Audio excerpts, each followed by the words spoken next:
මට කියන්න හිරගෙදරට ළමයි යවන්නේ කවුද? හිරගෙදරට ළමයි යවන්නේ කවුද? ඔබනේ. ඔබේ ළමයි යවන්නේ හිරගෙදරට. ඇයි හිරේට ළමයි යන්නේ? මේ සමාජයේ පවතින සම්මත සංස්කෘතික ආගමික ජාතික නීතිමය ධර්මතාවලට ගරු නැති හින්දා. ඒවට ගරු නැති එක හැදුවේ කවුද?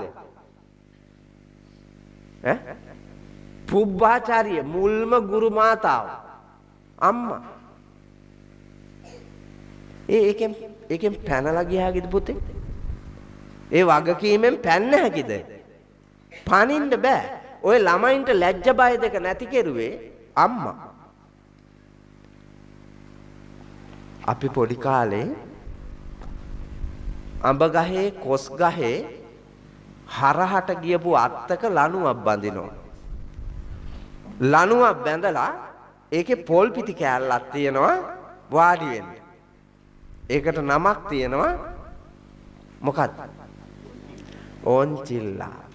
කොහෙද ඒක තිබ්බේ? අපේ ගෙදර මිදුලේ කොස් ගහේ අඹ ගහේ කජු ගහේ අත්තක බැඳලා. අම්මා අතු ගානකම් චූටි එකව අරගෙන තියෙනවා. ඒක වැටෙනවා ආපහු නැගිටිනවා අරකට ඔට්ටු වෙලා ගොඩ නගිනවා නැගලා ඔන්චිලි පදින්න වාරු ගන්නවා. මුලදී අම්මා තල්ලු කරලා පෙන්නනවා මේක මෙහෙම වෙන එකක් කියලා. ඒක වෙන්න නම් මෙන්න මෙහෙම කරන්න ඕනෑ කියලා කකුලෙන් වාරු අරගෙන ඇඟ මේ අතට පද්දලා වාරු අරගෙන ඔන්චිල්ලාවේ පැද්දෙන්න පුරුදු කරනවා. පුරුදු කරාට පස්සේ ඌ තනියම ඔන්චිල්ලාව පදිනවා. අම්මා අතු ගානවා. රෙදි හොදනවා. උදුළු ගහනවා. දර කඩනවා. වී තම්බනවා. වී වේලනවා. ගෙදර ආස්පස් කරනවා.